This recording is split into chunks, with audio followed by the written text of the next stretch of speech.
l'Évangile du jour. Bonjour, ici Stéphanie. Je suis contente de te retrouver pour cette méditation. Aujourd'hui, le passage que nous allons regarder ensemble se trouve dans l'Évangile de Jean au chapitre 19 et au verset 28 à 30. Lisons-le ensemble. Après cela, Jésus, sachant que désormais tout était achevé, dit pour que l'Écriture soit accomplie, « J'ai soif ». Près de là se trouvait un vase rempli de vinaigre. On attacha donc une éponge imbibée de ce vinaigre au bout d'une branche d'hysope et on l'approcha de la bouche de Jésus. Quand il eut goûté le vinaigre, Jésus dit « Tout est accompli ». Il pencha la tête et rendit l'esprit. Suite à la lecture de ce passage biblique, peut-être as-tu déjà deviné quels sont les 3 plus puissants mots pour l'humanité, pour ta vie. Laisse-moi te les dire aujourd'hui. Les 3 plus puissants mots sont « Tout est accompli ». Ces mots ont été prononcés par Jésus alors qu'il était sur la croix. Ces mots sont puissants, mais comprenons-nous réellement tout ce qui se cache derrière eux? En prononçant ces mots, Jésus était en train de déclarer que l'œuvre de Dieu pour sauver l'humanité est achevée. Le Seigneur a pardonné nos péchés et nous sommes justifiés par la foi et sommes sauvés par la grâce. Tétélestai, en grec, signifie « tout est accompli ». C'est d'ailleurs les mêmes paroles utilisées lorsqu'à l'issue des combats victorieux, le général prononçait aussi un tétélestai. Il disait ainsi que le combat est terminé, l'adversaire est vaincu. Par sa mort, Jésus a anéanti celui qui détenait la puissance de la mort, c'est-à-dire le diable. La croix est l'endroit où la plus grande victoire a été remportée. Mais elle est aussi le plus grand lieu de puissance et de prodige. Lorsque Jésus expira, alors qu'il était pendu au bois, il poussa un grand cri et la Bible nous dit qu'à ce moment, la terre trembla. En Matthieu au chapitre 27 et au verset 50 à 54, il est écrit « À ce moment, Jésus poussa de nouveau un grand cri et rendit l'esprit. Et voici qu'au même instant, le rideau du temple se déchira en deux, de haut en bas. La terre trembla, les rochers se fendirent, des tombes s'ouvrirent et les corps de beaucoup d'hommes fidèles à Dieu qui étaient morts ressuscitèrent. En voyant le tremblement de terre et tout ce qui se passait, l'officier romain et les soldats qui gardaient Jésus furent saisis d'épouvante et dirent « Cet homme était vraiment le Fils de Dieu ».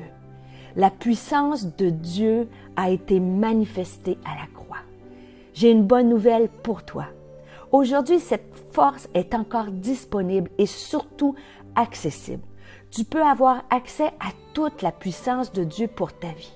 Éphésiens 6 au verset 10 déclare « Fortifiez-vous, puisez votre force dans le Seigneur et dans sa grande puissance ».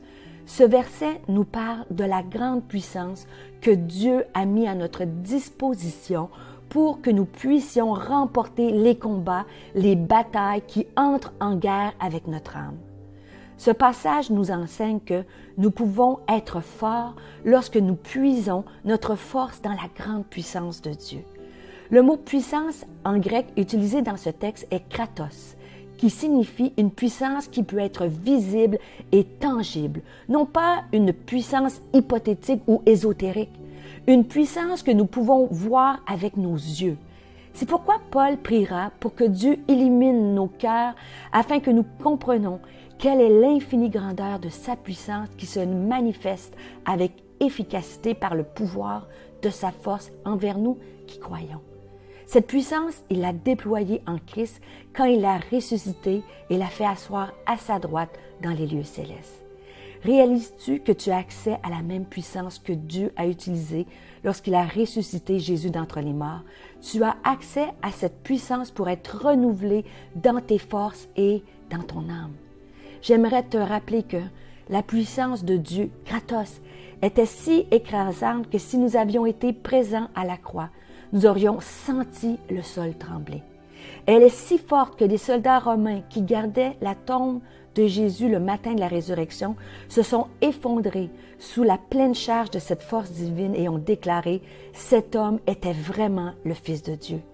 La puissance de Dieu, Kratos, était tellement invincible qu'elle est entrée dans le tombeau où gisait le cadavre de Jésus et a imprégné chaque cellule morte et chaque fibre de son corps de la vie divine jusqu'à qu'il soit impossible à la mort de le retenir plus longtemps.